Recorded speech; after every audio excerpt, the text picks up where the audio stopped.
Alright, welcome back if you're new here. I'm D Patriot, and I just love this universe. The energy, the passion that I have is legit. Like, I do this off video. I talk about Warhammer. It's just crazy to me that you can just go down all these different pathways and find anything you really want to find. It's just craziness and brutal and gory and nasty and disgusting, and it's fucking awesome in every single way. And I just can't say enough about it. And I just love engaging with everybody. And that's why we have the Discord. The Discord is so important to me. There's tons of people over there. We're doing Warhammer LFG, looking for groups. If you want to talk about lore, talk about the books, get some people together in the voice chat. Video games. I'm a huge video game guy. I just got started with Darktide, and I'm just like, oh man, shit's good. I like it. I like it a lot. And I want people in that Discord connecting and having fun and talking about the shit that we're passionate about. So this is a call to action to join that Discord. Please do. We have contests too, so I can do giveaways every now and again if that entices you to get in there. But anyways, today we're going to focus on... This is a little bit different than a traditional reaction video for me as a newcomer or a newbie. I'm focusing in now on specific characters. That's my plan. Pancrease No Work, I heard... with this video can give me more of just a foundation.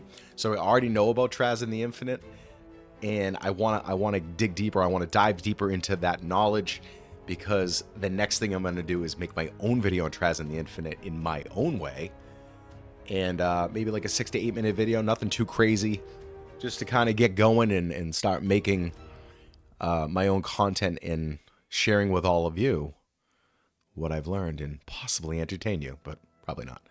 So anyways, Warhammer's here to stay. It's been around forever. We know that. I may disappear, but what are you going to do? Anyways, so stupid. Enjoy the show. You know how this goes. Hit the like button. Subscribe. Battle brothers and sisters. Here we go. Sorry, hit the mic. Trazyn the Infinite. It's not grave robbery if it's archaeology. Is he more than a thief? Is he just a kleptomaniac? Is this a misunderstanding? What is this Necron Overlord all about? There's got to be more to him. Let's do the deep dive. Let's get going. Pancrease No Work. Take it away. History to some extent. You might say you know plenty of examples of people who don't like history, but I guarantee you they've had at some point an interest in a movie or book that was in some way historical. Maybe someone swears up and down that they hate history books and documentaries and whatnot, and then they turn around and say their favorite movie is Saving Private Ryan. Yes, that seems pretty historical absolutely to me. That happens. But then again, I'm biased. I majored in history to teach it, as silly as that is looking back on it. Of course I'm going to say people like history. But I know someone who agrees with me. Trazyn the Infinite. Necron nobility, genius, and all-around cool dude, both by the standards of Warhammer 40k and in general, believe it or not. You probably all know the basics of him, I'm sure. Yes, that is to say, you all probably know what he's famous for, stealing everyone's stuff like his life depended on it. I don't know what this, but believe it is or this not, stealing? there's more to a character than the most noteworthy and fan-recognized trait. As So it turns stupid. out, Trazyn actually has a lot going on for him underneath the hood. He's clever, as all thieves should be, has quite the sense of humor, and even has something that begins to approach kindness and empathy in his own messed up way. Really? And since yours truly has finally done the unthinkable and read another 40k book, that of course being the Infinite and the Divine, I'd quite like to make a video about the fella. Let's see what he's all about, from his many archaeological treasures to the things about him that don't involve blatant thievery. I have the book over there. It's just sitting there. Spoilers for the Infinite and the Divine going forward. I'm not going to spoil every single plot point of the book, but I'm going to be mentioning it somewhat frequently as a point of reference. Okay. So don't jump up my ass because I spoiled the book for you. It's been out for years by this point. Go read the damn thing. That's it's right. good, I There's promise. no spoilers. I know it's Been out scary for a long for some time. of you reading Warhammer books that don't have a Primarch on the cover of them, but trust me, it's worth the read. Wow. Trazyn the Oh Infinite's my God. backstory is that of literally every other Necron character. Hold on. Does he really hate? Does he hate 40k that much? That's hysterical. I love it. That must piss so many people off. But listen, his video on Warhammer Fantasy Factions Explained was really good. And that was, like, he was, like, Bricky was 40k for me. Pancrease No Work introduced me to fantasy as far as, like, videos are concerned. So that was, like, the first thing that I saw. That was my first impression. And I didn't realize he hated 40k that much. Okay. To exist. He used to be a Necron tier, the Catan decided the entire species needed to lose the tier part of Necron tier, and then became a mummy The Necrontyr shed flesh. I'm done. Terminator. In his case, there's some evidence that Trazyn dragged Orikan to the Diviner into biotransference himself. He's an which would hint Overlord. that Trazyn was either a fanatical devotee of the Catan or just a massive douchebag. Of course, Orikan's memories were probably messed with by the Deceiver, so it's also equally likely that Trazyn had nothing to do with it. During his time as a Necron-Tyr, he was the chief archivist of the Necron-Tyr, whose job was to oversee the mummification of Necron nobility. A rather high-status job, if I say so myself. He was also already the historian we know him as today, although with not quite as large a gallery as he would come to have. Since Necron lore goes in the direction it does, it's safe to assume that he fought in the War in Heaven against the Old Ones, Eldar, Krork, and all those colorful background lore blurs that GW will never flesh out. Then he goes to take a nap and is set to wake up 65 million years in the future. Although for Trazyn, his sleep wasn't to last quite as long as that. He only slept for 64,990,000 years, Not that waking long. up 10,000 years before most of the other Necrons. And since even after all this time he was still the Archivist, he set about doing what he does best, which is to say robbing all sorts of peoples of their belongings. So Minor fascinating. Xenospecies we don't know anything about, humans, other Necrons, Space anything you can Marines. think of. Trazyn probably has something from its civilization in his planet-sized museum. Full of battles, Solomness. To right? his credit, not all of these are from civilizations that are still around. There's plenty of planets from still existing empires such as the Imperium that are long gone from memory in all ways except for as an exhibit from Trazyn's archives. That's pretty Call interesting. it grave robbing if you really want to, but I'm willing to give Trazyn the benefit of the doubt on this. These civilizations would have come and gone to the ignorance of everyone around them for all time had he not taken something from them. For a good amount of his acquisitions, I'm willing to say he's doing proper archaeology, not just grave robbing. That being said, a good amount of the time he is just grave robbing. Or stealing and kidnapping, because when you want to get the most accurate depiction of a time period, you have to do some dirty work. And thus, Doesn't he just literally take like random space marines and just like they just warp somewhere else, like into his vaults? Like, isn't it like a stasis vault or something? we get to what he was doing when he woke up during the Horus Heresy and the immediate aftermath of it, stealing Imperials. He Crazy. has replicas of several of the major battles of the Horus Heresy. Having woken Full up before battles? just about every other major Necron, he had the chance to witness it go off in a way no one else quite did. An outside observer to mankind collectively shitting itself thanks to Horus's little temper tantrum, he knew a chance to get some good historical dioramas when he saw it. So he It's the started same collecting guys? Space Marines. A lot of Space Marines. Enough that they'll become relevant later on. He collected more than just that, of course, like Custodians and Thunder Warriors. Also, something I find absolutely Warrior, the amazing is that Division. Trazyn said he found the Imperium to be rather boring. It was all Emperor this, Emperor that. Great scene. Maybe this isn't the best way to word it, but it felt like someone at GW actually understood that perhaps The the Division. Imperium isn't the only Division thing was about the good. setting worth giving a damn about.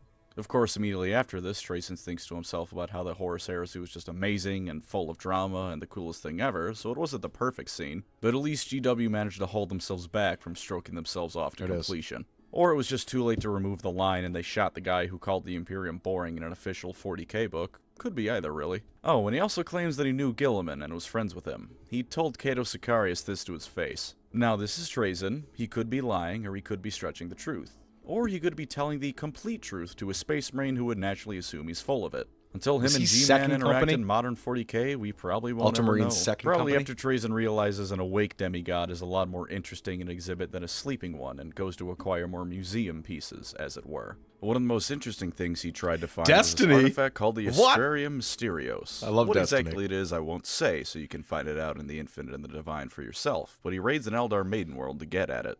The Exodites naturally It's like do the not Ghost in approve of this, Destiny? but That's the crazy. Exodites exist to lose so other factions can do cool stuff, and that's pretty much what happens. They at least managed to take out a decent portion of the force he brought with him, so they didn't just get wiped en masse like with Eldritch Omens. Okay. Or maybe I'm just not as bitter this time because it was another Xeno faction wiping the Exodites out rather than Chaos or the Imperium. This plays into the long-standing feud he has with Ghost Orikan, again. who also very much wanted the Astrarium. This wasn't the cause of it, though. They've been arguing since before they were metal men, and now that they are, all it means is that when they get angry, they can dent the floorboards around them by accident when they go at it. Trazyn didn't quite grasp the full extent of what the Astrarium was after Orikan stole it, at least not initially. Even throughout the first few chapters They of can't the even die, Infinite and the right? Divine, as he learns more about it, he assumed he was dealing with a replica of the real thing, though given how rabidly Orikan pursued it, he caught on pretty quickly it was the real deal.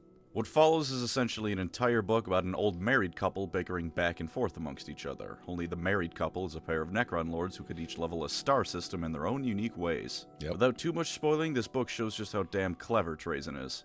Orikan, for those who don't know, is a master time traveler, and this is relevant for two examples of Trazyn's brilliance. For one, upon learning that Orikan was time traveling, he immediately took steps to counteract the problem. He listened to one of his underlings' advice on how to counteract the issue, and proceeded to take care of things in a way that was most fitting for Trazyn. Which is to say, he stole from the horde of another dynasty whose members were still entirely asleep. Hey, I said sometimes he's not just robbing people. Memes are born for a reason, and in Trazyn's case, the meme about him being a dirty thief is a lot more representative of himself as a character than the Krieg shovel meme. But the other way that Trazyn shows his brilliance is that even before he was able to counteract Orikan directly, he kept outwitting him even as he traveled back in time. The incident where all this happens was when Trazyn and Orikan were put on trial by a Necron council. They were a sort of interim government that existed before the Necrons would fully awake 10,000 years from then, designed to keep the peace between those who had awoken early for one reason or another, and generally make sure the Necrons weren't all killing each other for stupid blood feud reasons. Necrons being perhaps the most infighting-prone faction in 40k short of the Orcs and Chaos, this council is not without merit. Orikan was trying to frame Trazyn as being the one completely at fault, and despite being able to not only completely redo the conversation, but also go back far enough to have a different Necron noble oversee proceedings each time, he couldn't get Trazyn to take the blame.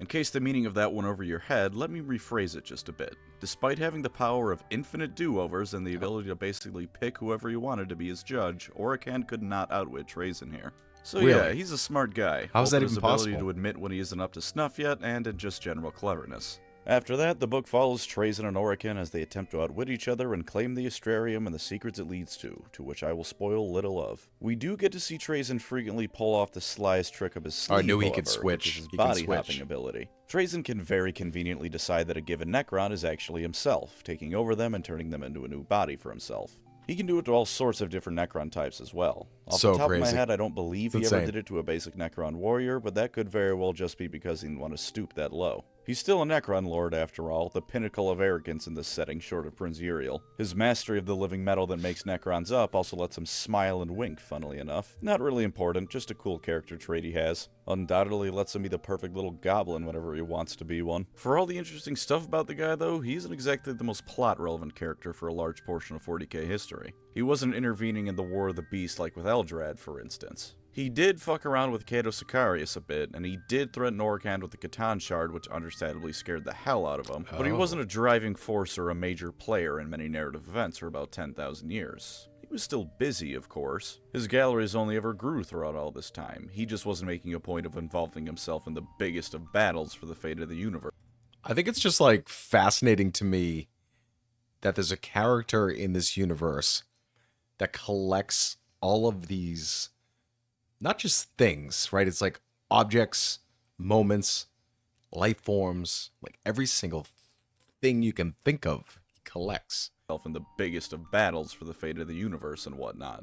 Galaxy's a dangerous place after all, and if he dies, he's dead being a Necron. No soul to resurrect or Dead. possibly achieve demon princehood. That's why when he does go out, he's such a big fan of the body takeover trick of his. Even if you managed to kill him, you really didn't. There's also just plain and simple no way to corner Hold on. Just because I make YouTube videos, I pick up on this stuff. Pancrease No Work edits like I do. Like he literally had like a box cut out and didn't even bother like making it look like the shape of the head. It's just like the box. It's a square, and then it popped up down here for no reason. Like he just forgot to take it out. Respect.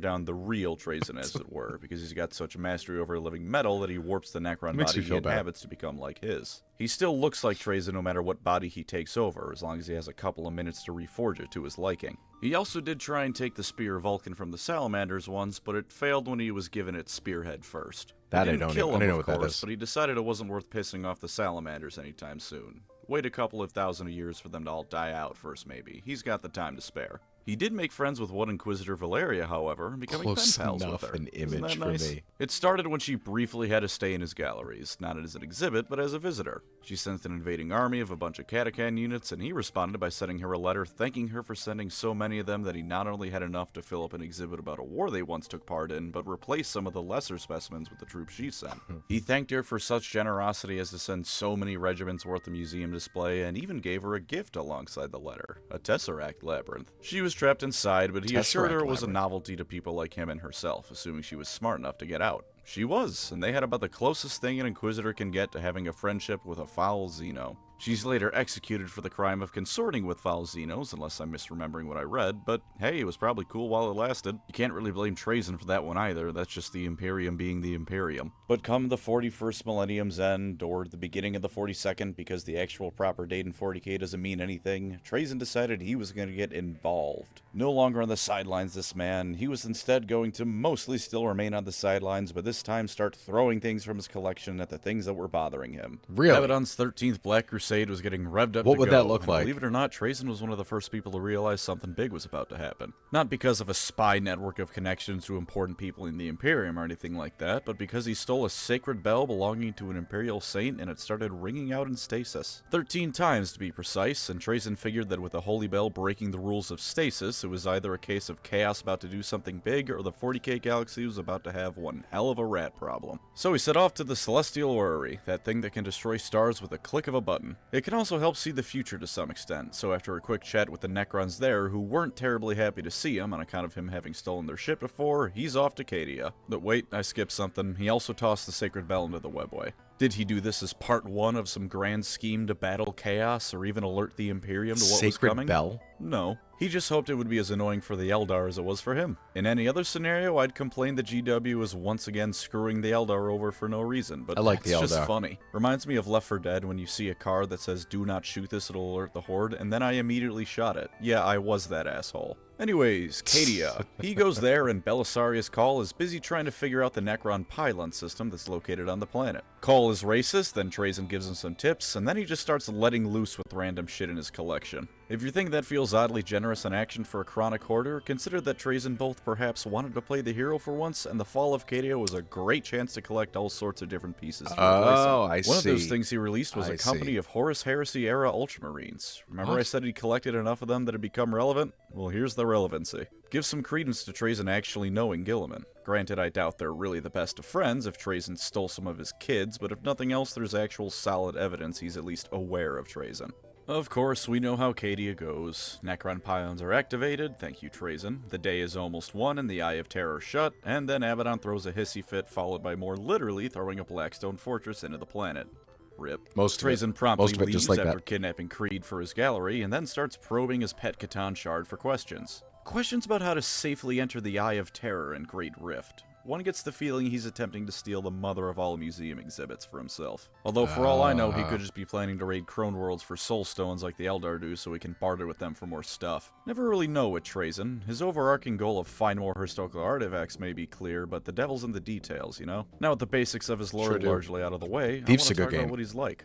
Obviously, he's a bit of a kleptomaniac, but in many ways, he's actually quite the kind and introspective fellow. This, Okay. of course, comes with the qualifier that he's an asshole and has done pretty horrid stuff, but this is 40k, that's everyone. So, putting that aside, let's talk about how he's not too bad. For one, his interactions with Inquisitor Valeria. Trapping someone in a prison cube may not sound like the kindest thing, but keep in mind that she started at first by having an army invade his house. And if there's anyone who'd be able to reliably escape something like that in the Imperium, it'd be a member of the Ordo Xenos. Aside from that, him bothering to show up at Cadia at all shows he's willing to make nice with others. He worked with Call and released who knows how much of his collection onto the battlefield to try and make sure the Imperium won the day. Even taking Creed wasn't that bad, all things considered. Yeah, it's a bit fucked up, but Creed's other option was to die on Cadia and have This his thing- soul this looks torn cool. apart by demons. as hell. Compared to that, Trazyn's museum is a kindness. And in fact, Really? there's some evidence that the people in Trazyn's museum aren't aware of time passing, so it's not like they're just being tortured for all eternity. That The doesn't Hammer make and sense. Bolter short about him and To Solemnus me. shows that the Dark Eldar and Chaos Marines inside the little dimensional pocket he trapped them in aren't aware of loops.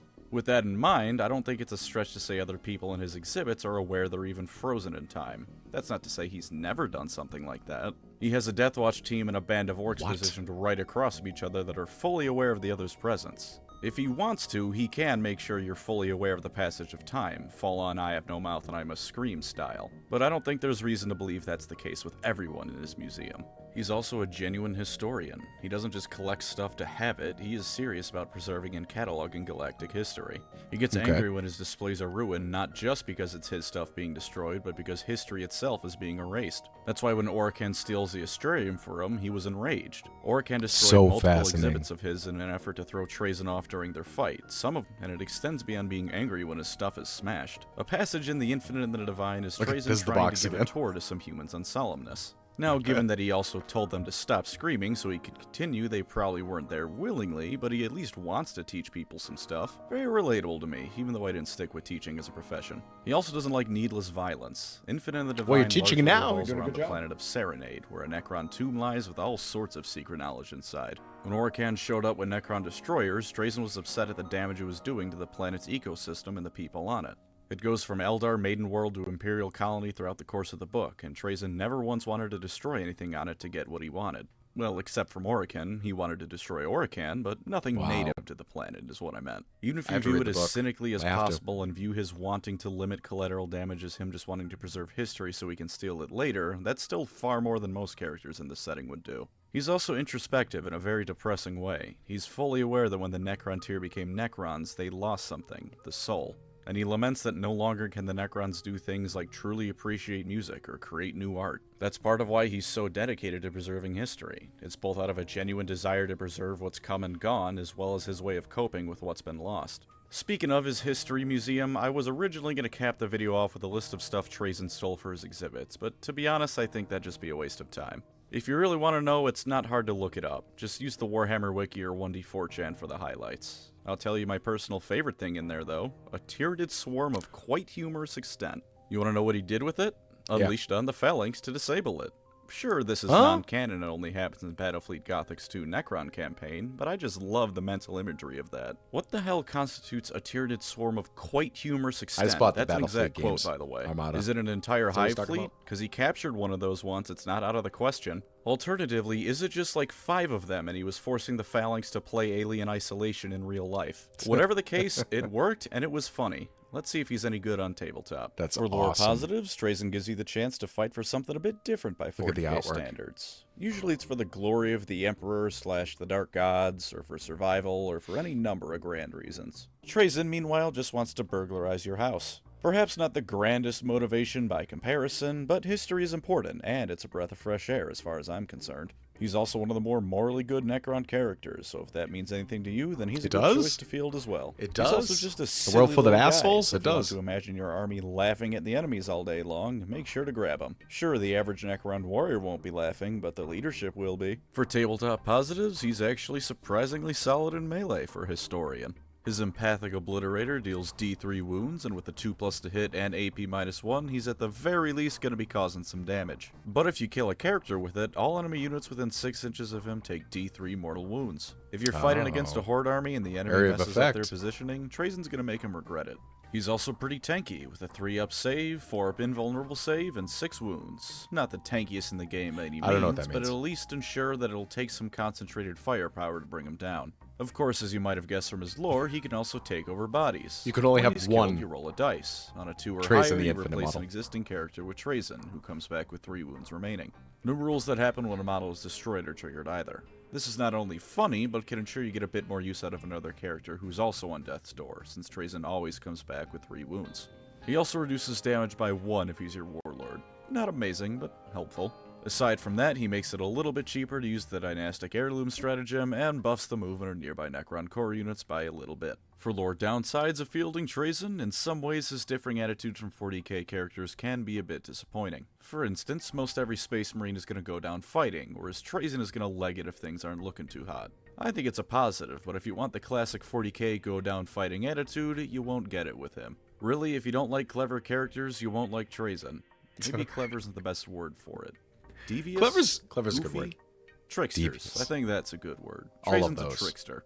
He releases Tyranid swarms on people as a prank, would happily bombard you from orbit rather than face you in proper 1v1 combat if he has no reason to, and generally isn't going to play fair if he can help it. If you want that kind of character, the Necrons do have others that fit that mold, but Trazyn certainly doesn't. Not much else to say for lore downsides. The It's Silent history King. bias, what can I say? I'm not going to look down on a fellow connoisseur of the historical arts. Wow, that made me sound like a pretentious fuckwad. Anyway, time for rules downsides. First off, Trazyn has no ranged weapon, downsides. so he's got to get up to the enemy line to really do anything. He's survivable enough to probably make it past the first round of combat, but since he's a Necron, he's therefore slow, meaning he isn't going to be reaching melee terribly quickly. He also I see. definitely shouldn't be fighting stronger characters. Throw him against the standard Commissar, and the guardsmen around him are going to be taking some auto wounds. Throw him against Gilliman, and you're going to watch the 90 points you spent on Trazyn evaporate in front of your eyes. Wow. Best be careful with him, otherwise who's going to collect all those museum pieces? He also doesn't do all that much for the army he's in, unfortunately, and really that's all I've got to say on his rules. Interesting. It's a shame a character as fun as Trazyn is so simple on the tabletop. I would think he'd be more powerful characters so he can get and some viable. free wounds on whatever unit they're attached to, and aside from that, keep him away from the enemy's big guns, and it'll probably make his points back. Just doesn't One translate, final huh? non-rules related downside, Wonder his why. model is in resin. GW resin, which means it probably sucks, and you'll accidentally clip half the model off trying to remove it from the sprue. And there's Trazyn the Infinite. I really like the guy. He's got some deep introspective moments and motivations, as well as the surface-level funny meme stuff. The perfect kind of character, in my opinion. When a character is all deep, tragic thought about the setting and just general grimdark angst, they're boring. When they're just surface-level meme fodder, they're annoying. Trazyn has both, and as a consequence is one of the most well-rounded characters in the setting. Certainly more interesting than a good chunk of the Primarchs. Thank you as always to my wonderful channel members. love the Primarchs. You are the unguarded valuables cabinet to my I love Trazyn the the Primarchs. Infinite, giving me what I Pancrease. need to keep on going in between bouts of existential dread. If you'd like to support the channel, feel free to subscribe or become a member. Either way, thank you for watching and take care. All right, so quickly, I just got to say that Trazyn the Infinite, this was a good video. It was a good video. It gave me a little bit more to chew on, to dive into, to explore of a specific character, especially one that was very intriguing to me, very interesting, and just overall fun, like a fun character to learn about. So now I'm going to make my own video with this information, with all the information that I've collected. I don't know. I might read The Infinite and the Divine first and then make it, but I suck at reading books, so like, I don't know if that's going to work out. Ultimately, thank you so much for watching. I really appreciate it, and I love you guys. Like, I mean it. You were great. I appreciate you all. It's been a lot of fun getting to know some of you, and I want to get to know you more. So jump in that Discord, like I said, and see you on the next one. Trazyn the Infinite. I'll leave you with this. I collect them. Life forms, objects, moments. I think it's the other way, though. Anyways, see ya.